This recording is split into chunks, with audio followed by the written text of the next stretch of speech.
ఇన్నాళ్లు ఆధార్ సెంటర్ లేక బేలమండల వాసులు ఇబ్బందులు పడ్డారని ఇక్కడ ఏర్పాటు చేసిన కేంద్రం వారికి ఎంతో ఉపయోగకరంగా ఉంటుందని తహసీల్దార్ రఘునాథ్ తెలిపారు.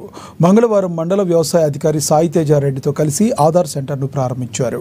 గతంలో ప్రజలు తమ పనులు మానుకుని ఏ చిన్న పనికైనా జిల్లా కేంద్రానికి పక్కనున్న మహారాష్ట్రకు వెళ్లి ఆధార్ అప్డేట్ చేసుకునేవారని, ప్రభుత్వం ప్రజల ఇబ్బందులు దృష్టిలో పెట్టుకుని ఆధార్ సేవా కేంద్రాలను మంజూరు చేసిందన్నారు.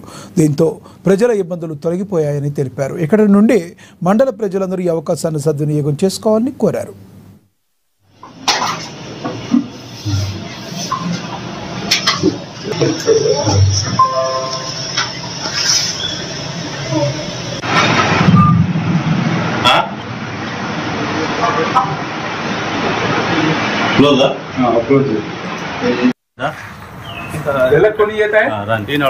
ఈరోజు బేల మండల కేంద్రంలో ఎంపీడీఓ ఆఫీస్ పక్కకు గవర్నమెంట్ ప్రిమిసెస్ లో ఆధార్ సెంటర్, శాశ్వత ఆధార్ సెంటర్ ఏర్పాటు చేయడం జరిగింది. గత కొన్ని సంవత్సరాలుగా కృతి నెలల నుండి మన బేల నివాసులు, మండల వాసులు అందరూ ఆదిలాబాద్ పోవడం కానీ, ఇటు మహారాష్ట్ర పోవడం కానీ అట్లా వెళ్ళిపోయి వాళ్ళు ఆధార్ సెంటర్ లేక చాలా ఇబ్బంది పడ్డారు.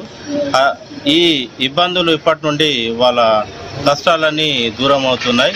చాలా ఈ ఆధార్ సెంటర్ ఇక్కడ ఏర్పాటు చేయడం చాలా సంతోషం. అందరూ ఈ బేల మండలానికి సంబంధించిన అందరూ ఇది ఆధార్ సెంటర్ను సద్వినియోగం చేయాలని నేను కోరుకుంటున్నాను. ఈరోజు బేల మండల కేంద్రంలో ఎంపీడీఓ ఆఫీస్ పక్కకు గవర్నమెంట్